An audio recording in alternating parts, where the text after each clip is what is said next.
Hello दोस्तों, बात करते हैं टॉप 25 प्रश्न जो कि सभी एग्जाम के लिए इम्पोर्टेंट है।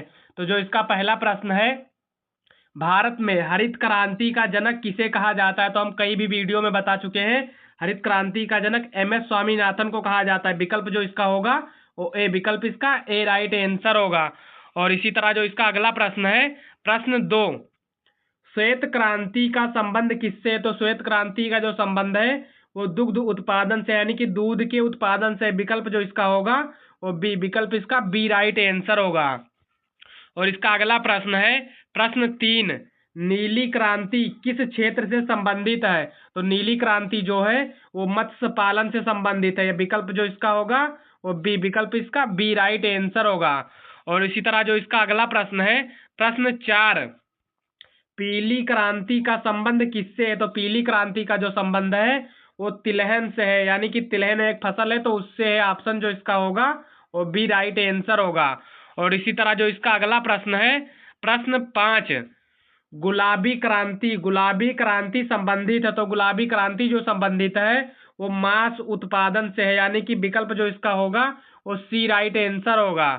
और इसी तरह जो इसका अगला प्रश्न है, प्रश्न 6, काली क्रांति का संबंध है। तो काली क्रांति का जो संबंध है वो किससे? रबड़ से है, यानी कि विकल्प जो इसका होगा वो डी, विकल्प इसका डी राइट आंसर होगा। और इसी तरह जो इसका अगला प्रश्न है, प्रश्न 7, सुनहरी क्रांति का संबंध है। तो सुनहरी क्रांति का जो संबंध है वो बागवानी से है, यानी कि विकल्प जो इसका होगा वो बी, विकल्प इसका बी राइट आंसर होगा।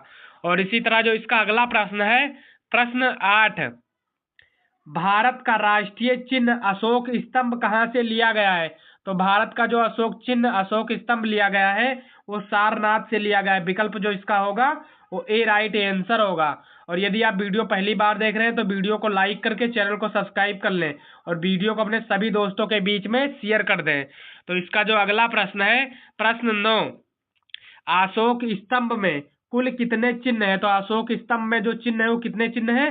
4 चिन्ह है। विकल्प जो इसका होगा वो सी राइट आंसर होगा। और इसका जो अगला प्रश्न है, प्रश्न 10, भारत का राष्ट्रीय ध्वज किसने डिजाइन किया? तो भारत का जो राष्ट्रीय ध्वज डिजाइन किए हैं वो पिंगली बेकैया किए हैं। विकल्प जो इसका होगा वो बी, विकल्प इसका बी राइट आंसर होगा।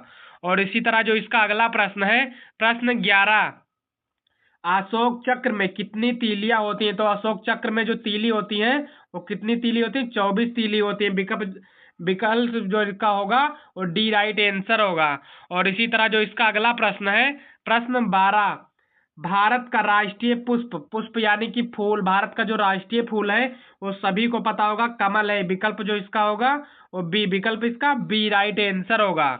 और इसी तरह इसका अगला प्रश्न है, प्रश्न 13, भारत का राष्ट्रीय पशु कौन सा है? तो भारत का जो राष्ट्रीय पशु है ये भी आप लोग को पता होगा, बाघ है। विकल्प जो इसका होगा वो इसका भी विकल्प सी राइट आंसर होगा। और इसी तरह जो इसका अगला प्रश्न है, प्रश्न 14, भारत का राष्ट्रीय पक्षी भी आप लोग को पता होगा, क्या है? मोर है। भारत का जो राष्ट्रीय पक्षी है वो मोर है। विकल्प जो इसका होगा वो बी राइट आंसर होगा। और जो इसका अगला प्रश्न है, प्रश्न 15, कृषि का जनक किसे कहा जाता है? तो कृषि का जनक जो कहा जाता है वो जेठो टल को कहा जाता है। विकल्प जो इसका होगा वो ए राइट आंसर होगा। और जो इसका अगला प्रश्न है, प्रश्न 16 है, भारत में कृषि मंत्रालय की स्थापना कब हुई? तो भारत में जो कृषि मंत्रालय की स्थापना हुई है वो कब हुई थी? 1948 ईस्वी में। विकल्प जो इसका होगा वो बी राइट आंसर होगा। और जो इसका अगला प्रश्न है, प्रश्न 17, खरीफ फसल की बुआई कब होती? तो खरीफ फसल की जो बुआई होती है वो कब होती है? जून और जुलाई के महीने में होती है। विकल्प जो इसका होगा सी राइट आंसर होगा। और जो इसका अगला प्रश्न है, प्रश्न 18, रबी फसल की कटाई कब होती है? तो रबी फसल की जो कटाई होती है वो कब होती है? मार्च और अप्रैल के महीने में होती है। और आप लोग को कमेंट में बताना है कि रबी की एक भी फसल आपको पता हो तो आप लोग कमेंट करके जरूर बताएं। तो इसका जो अगला प्रश्न है, प्रश्न 19, भारत में सबसे अधिक गेहूं उत्पादक राज्य कौन सा है? तो भारत में जो सबसे अधिक गेहूं उत्पादक राज्य है वो कौन सा है? उत्तर प्रदेश है, यानी कि हम इसे यूपी कहते हैं। विकल्प जो इसका होगा वो सी राइट आंसर होगा। और जो इसका अगला प्रश्न है प्रश्न 20 है, चावल की खेती के लिए सर्वाधिक उपयुक्त जलवायु है।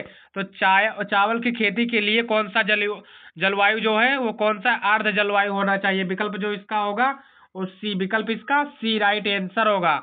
और जो इसका अगला प्रश्न है प्रश्न 21 है, उर्वरकों में नाइट्रोजन का मुख्य स्रोत है। तो उर्वरकों में जो नाइट्रोजन का मुख्य स्रोत है वो कौन सा है, यूरिया है। विकल्प जो इसका होगा वो ए, विकल्प इसका ए राइट आंसर होगा। और जो इसका अगला प्रश्न है प्रश्न 22 यानी कि 22, भारत का राष्ट्रीय वृक्ष है। तो भारत का जो राष्ट्रीय वृक्ष है वो कौन सा वृक्ष है। तो बरगद आप लोग ने देखा होगा, भारत का वो राष्ट्रीय वृक्ष है। विकल्प जो इसका होगा वो बी राइट आंसर होगा। और जो इसका अगला प्रश्न है प्रश्न 23 यानी कि 23, सत्यमेव जयते शब्द कहाँ से लिया गया है। तो सत्यमेव जयते जो शब्द लिया गया है वो कहाँ से लिया गया है। तो लिया गया है मुंडक उपनिषद से लिया गया है। विकल्प जो इसका होगा वो सी, विकल्प इसका सी राइट आंसर होगा। और जो इसका अगला प्रश्न है प्रश्न 24 यानी कि 24, इंद्रधनुष क्रांति का संबंध किससे है। तो इंद्रधनुष जो है क्रांति का संबंध है वो किससे है। तो इनमें से जो है इनमें से नहीं, ये जो है इंद्रधनुष की क्रांति का जो है वो संबंध श्वेत क्रांति से, यानी विकल्प जो इसका होगा वो ए राइट आंसर होगा।